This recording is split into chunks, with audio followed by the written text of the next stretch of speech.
Welcome to a new daily top AskReddit video. Today's topic. What is a profession that you have limitless respect for? Janitors. Those people are unsung heroes. Been one for a long time and I actually enjoy the work. The hardest was working in hospitals. Lots of healthcare places try and pay housekeeping and janitors as little as possible. Hospitals cannot run without good cleaning crews. Doctors and surgeons are not going to clean up after themselves. At one hospital, the head of infection control wanted to have environmental services. Janitors. Absorbed by her department. It would mean big pay increases. I'm her mind. The ones really behind keeping infections from spreading and under control were the cleaning staff. Oh, and worked in a nursing home. Cleaning staff cared more for the patients than a lot of medical staff.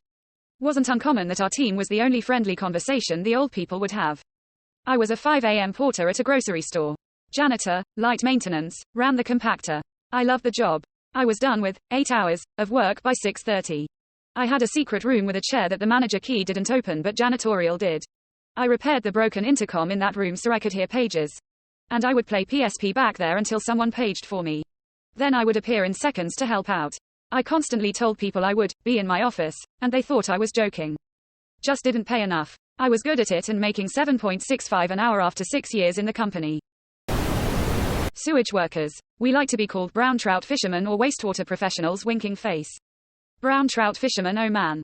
New, tarkeen a dump, phrase. Gonna go stock the river with brown trout. Garbage men. Women lest we be buried in our own waste. Saw a tweet once that said, garbage men and pickup artists should swap names, and I wholeheartedly agree. People involved in elder care. They are grossly underpaid. I worked 5 years in a nursing home as a janitor and cook. I was cleaning rooms so I socialized with the old folks in their personal environment. A thing that people don't realize you live with as a worker, apart from the general misery and loneliness of these persons, is the fact that your customers die. Like you speak with a nice half-blind granny one day, ask her about her life, have a great talk, and then you come home to work the next morning and she's being rolled out the home on a stretcher, in a leather bag, and you realize that this was her last conversation for eternity. You begin to wonder if you could have said something different. You wished you told her goodbye if you could have known it was her last day with us. There's no degree or training that can prepare you to this. It weighs on your soul after a few dozens. I quit because I'm becoming a teacher. I've experienced the human contact with elders in need, but now I hope to have the same emotional link but with young people. I need my perspective to be oriented towards the future. Don't get me wrong, both are rewarding, but I just felt it was time for me to move on. I profoundly admire people who make a career of living with ill, dying people. It's so incredibly demanding on the mind and the body. Thank you. I love my elderly residents, but I sure wish I could live a bit more comfortably financially. As a nurse, the hospital housekeepers. It's a thankless, underpaid, miserable job, but so critical to patients' health and well-being. Was waiting for my wife getting treated for something minor at a major trauma center. Medical staff came out of a room looking beaten and covered in blood. The cleaning staff went in and were there forever. Yeah, the OR cleaners are the best. They do so much for so little. Completely unsung heroes. 24/7 they are cleaning stray bone shrapnel off everything. Fecal matter from the floors. And blood off all the monitors. Just so we could muck it up all over again. I'm a hospital housekeeper. Thank you for appreciating us. A lot of nurses don't give us the light of day and just expect us to be their cleanup slaves. A few nurses in my hospital will just throw garbage on the floor and leave latex gloves littered in the hallways. It's ridiculous that we sometimes find ourselves cleaning up after the staff more than we do the patients.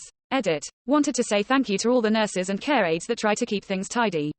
I would say 90% of the people I've met doing healthcare are fantastic and will pre-strip beds or go out of their way to let me know when patients are being discharged. And it's really appreciated. Hospitals could never function without EVS. Or I guess they could, but we would lose so many patients to infection. Thank you for doing all you do. Growing heart. Anyone who investigates child sexual abuse of any kind. Yup, social workers should be top of the list. IMHO.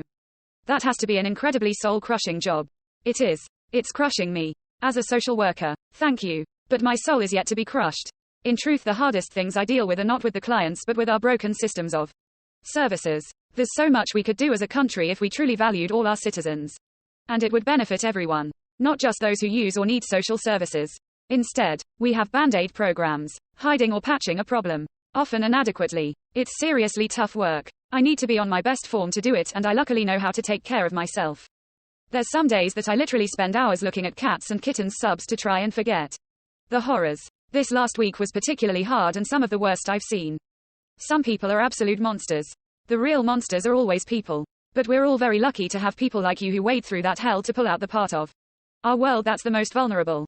It's hard, both to experience and to recover from, but you deserve the world for doing it. Thank you. Yes, a job that desperately needs to be done, and I know I wouldn't last. I either wouldn't last a day or I'd become Dexter.